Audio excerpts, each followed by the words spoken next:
So we're going to start first with just looking at Sherry's range of movement. It is quite limited because the rotated cuff controls most of what the shoulders are going to do. What we're going to look at first is straight abducting out to the side with the arm, elbow extended. We're only coming up to where pain can let us go, and then what the muscle physically will do, which is roughly about here, which is really common to only about shoulder height when they're torn.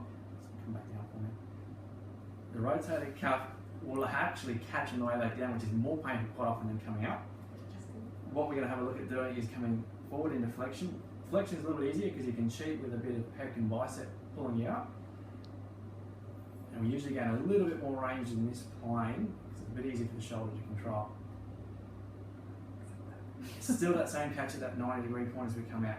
Now as we come to abduction again, if we actually rotate the arm forward, we're going to do a bit of a supraspinatus lift, which is hard for Sherry to do because that's the one which is torn.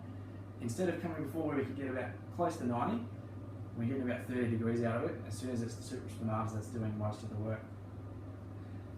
Everything above shoulder height for Sherry becomes really difficult because that rotated cuff and the supraspinatus is just not controlling anything at all. Let's have a bit of a turn around so we can actually see what the muscles are doing in here. What we're going to do is we're going to do a bit of an abductive lift again for me. A normal one, not the supraspinatus for me. Lifting out, and just we can see in here we get a lot of muscle wastage in behind. There's not much happening here because the muscle's actually, well, it's torn and it's actually retracted back through. We haven't got a huge range to go, but we start getting a bit of wastage in behind the scapula to come with it, and we start overusing in through here and out through the top of the delts as well. Let's relax down for me. We're going to do a flexion forward for me as far as you can, lifting up, and we're just going to watch as the shoulder blades start to come through. What we start to notice, now the straps are here at height of it, but we actually start kind of winging out through the scapula here. We start lifting off. We are really weak through the stabilizers into here. We still have a lot of wastage coming out here, but we can't hold much at all. Let's start dropping down. We get the shakes up pretty quick for that. Strength is a huge part for this, and we lose it fairly quick.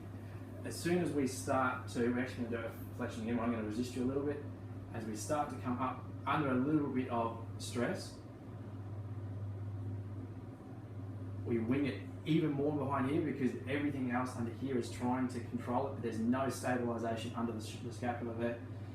The actual rotated cuff has got no strength at all because we're not doing any resistance for it, and everything is coming in fairly quick to recruit the wrong way. I'm going to come here, we're going to do just an external rotation for me. So elbow tucked in, turning out, we are recruiting other muscles to help. There's a lot of work through the tricep here. We're trying to use down in through the lat, and then the scap stabilizer is doing a little bit in this position, but the rotated cuff, which is a big external rotator of the shoulder, is doing not much at all.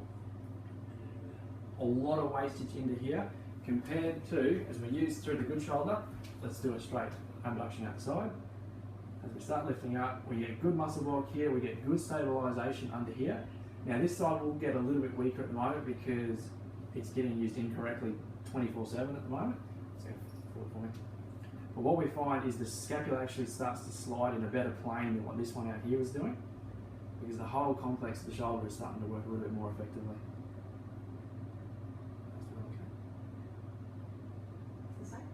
Yep. So you'll find a supraspinatus lift as we rotate it forward. A normal level is about shoulder height, which we can get quite good in here. As we lift it out, and as I'm going to resist you a tiny bit there, so push up against me, the scapula has slid away, but we're still nice and flush against the ribs. We haven't winged itself off, which is where we know, yes, we've got work happening in the rotated cuff, but the stabilizers and around it are starting to kick in as well. Relax down for me. Compared to this one out here, where we're going to just lift a little bit and resist, straight away, the shoulder blade is winging. We get a good finger or two width underneath the shoulder blade here that nothing is stabilizing it from there.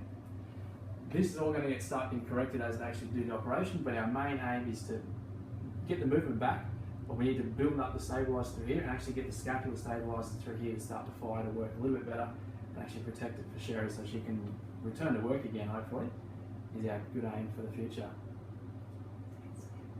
And swim, eventually.